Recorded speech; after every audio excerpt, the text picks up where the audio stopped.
How's it everyone who's watching this? This is my 13th video on the channel, and today we're going to be beginning our second book, The Lacanian Subject by Bruce Fink.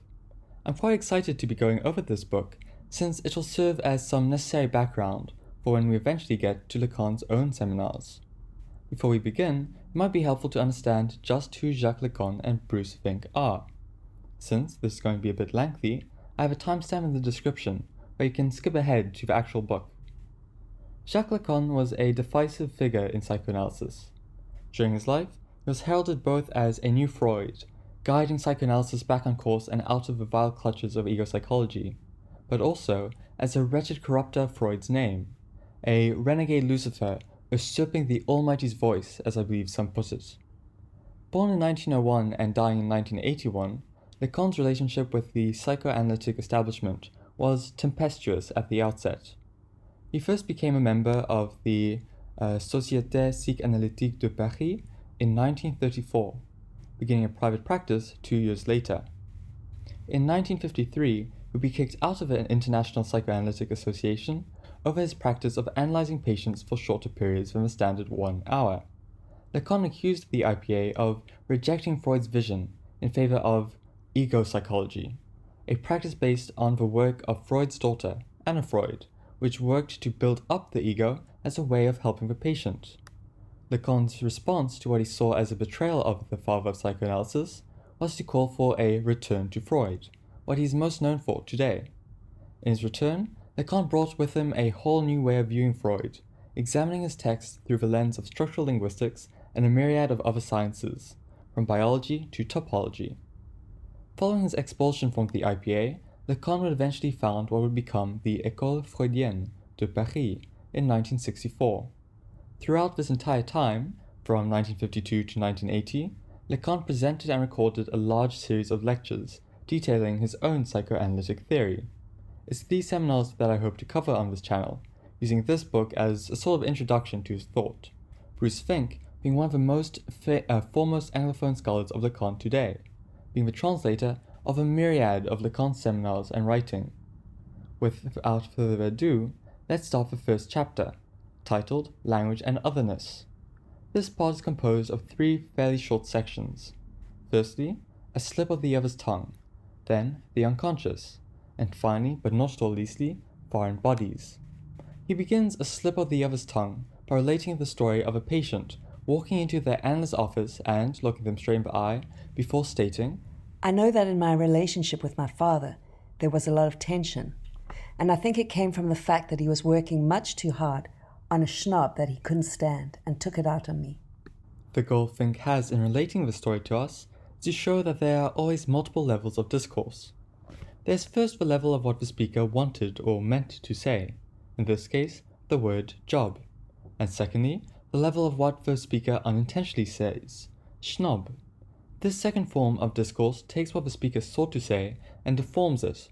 In the case of a patient, he combined job with a potential myriad of different things, like snob, schmuck, and schnoz, along with who knows what else. Having shown the differences between these two discourses, Fink seeks to go a step further. More than simply being 2 different forms of talk, they come from 2 distinct psychological places, the ego and the other, with a capital O. The ego refers to the self. It's roughly what we mean when we say I consciously. The other is a bit more complicated.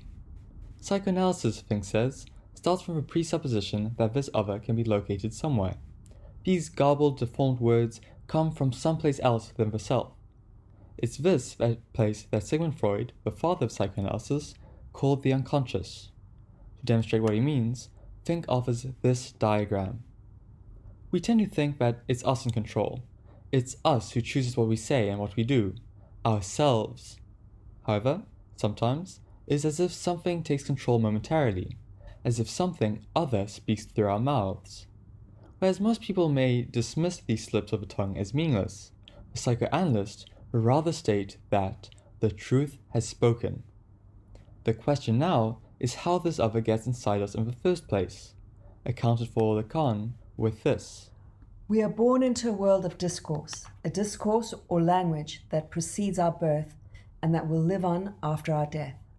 In other words, the other is language, Before a child is born, it already exists in the linguistic world of its parents.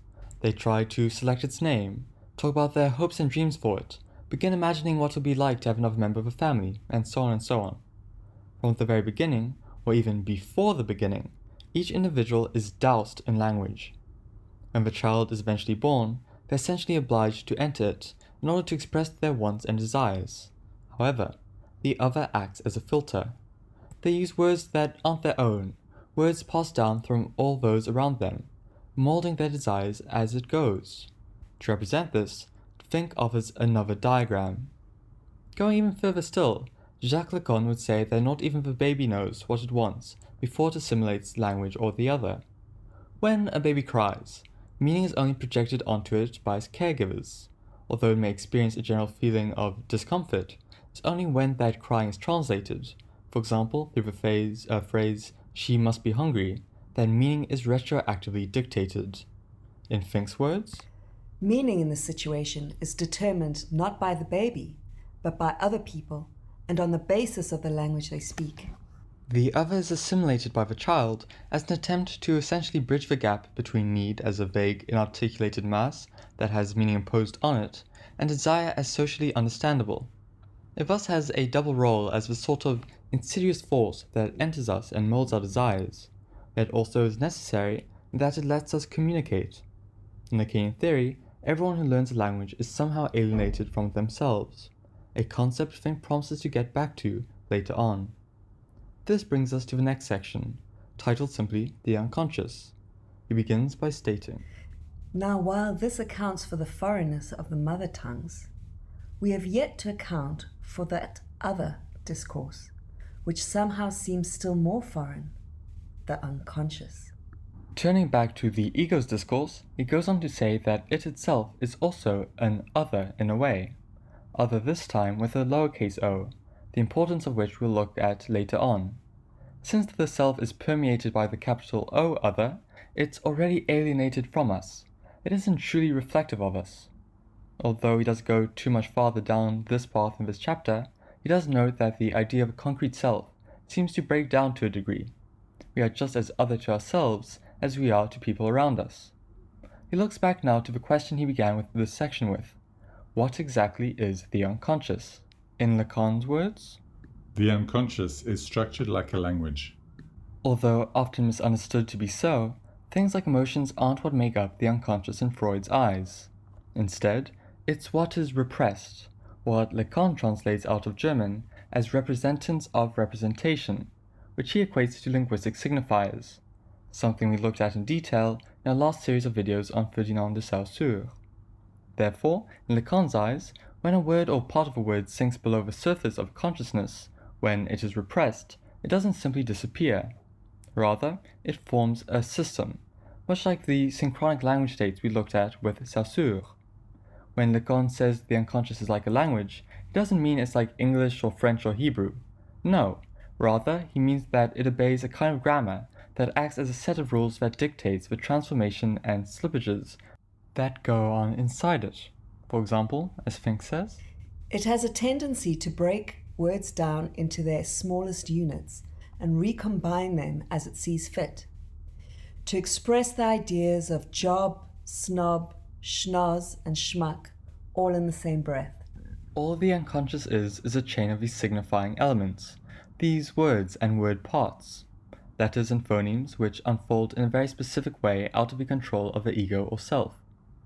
The unconscious is itself unassimilated and other.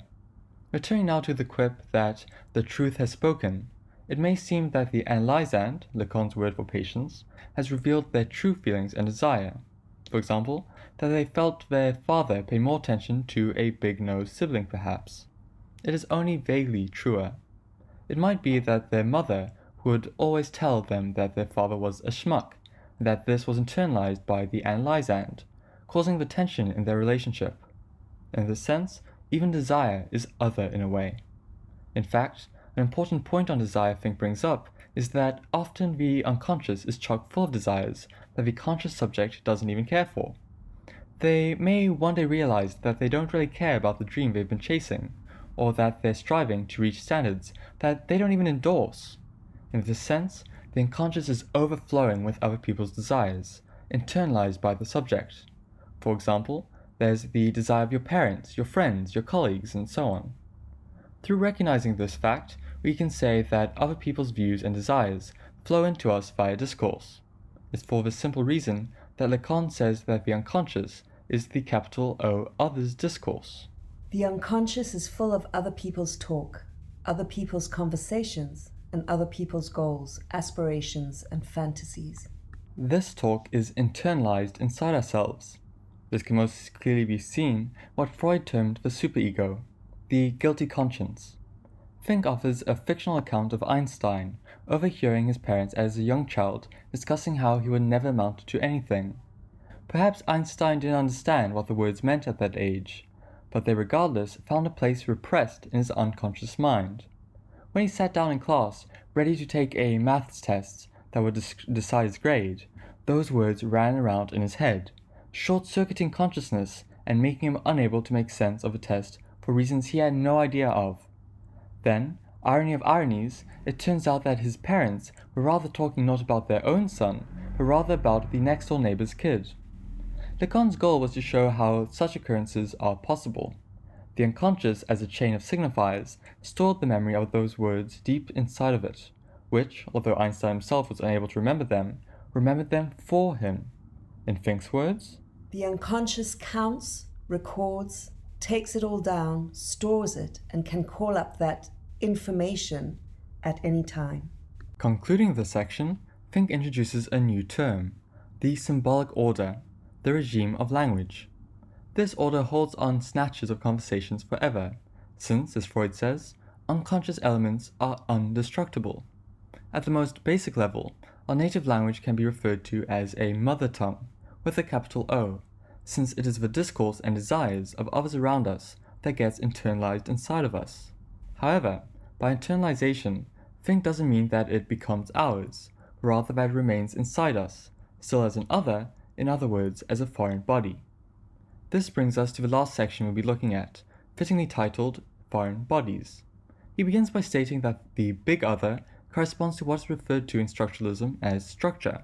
He goes on to say that he means to examine structure as it relates to the body, not in the sense of a bone structure, but rather in the sense that it places the body at the mercy of the other and the symbolic order. To show what he means, Fink relates the story of a former analysand who would complain of psychosomatic symptoms that lasted to the point where he would get concerned enough to go to the doctor, just to find that the symptoms had miraculously disappeared. In one such case, he asked his spouse about what side of the body the appendix is, to be told that it's on the left. Sure enough, he began experiencing increasingly worse pain on that side, becoming surer and surer that he was about to die of appendicitis. However, when he finally found a doctor, they burst out laughing, telling him that the appendix is actually on the right. The point of the story is to show that the body is written with signifiers. To borrow Fink's words, if you believe the appendix is on the left, it's going to hurt. Not in your biological organ, but where you believe that organ to be located. To borrow now from Henri Bergson, language is encrusted upon the living. For this reason, the body too is other, too is foreign. Freud showed through the progression of psychosexual stages, from the oral and anal stage to the genital, how this overcoding of signifiers takes place. The child's libido, in the sense of the energy of life, is progressively channeled into zones that are developed through socialization, created through the verbal demands of its parents and parental figures, for example, as it relates to potty training. The body of a child is successively subordinated to those demands, or, in contrast, acts out against them, both operations of the body showing their centrality. The body is subdued by language, killed by the letter, as Lacan states. To take from Fink again, the body is rewritten, in a manner of speaking, physiology giving way to the signifier, and our bodily pleasures all come to imply or involve a relationship to the other. Our very own fantasies are foreign to us, structured by a language that is only tangentially our own, or sometimes entirely someone else's. Ending the chapter, Fink lists the many faces of Lacan's big other. Firstly, the other as language, or in other words, as a set of all signifiers. Then, the other as demand. the other as desire, or what we'll come to call objet petit a, and finally, the other as jouissance, something we'll get to later.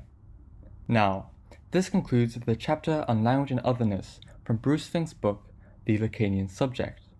I truly hope you enjoyed or learned something, and if you feel I got anything wrong or wasn't as clear as I could have been, please do feel free to let me know in the comments so I can do better.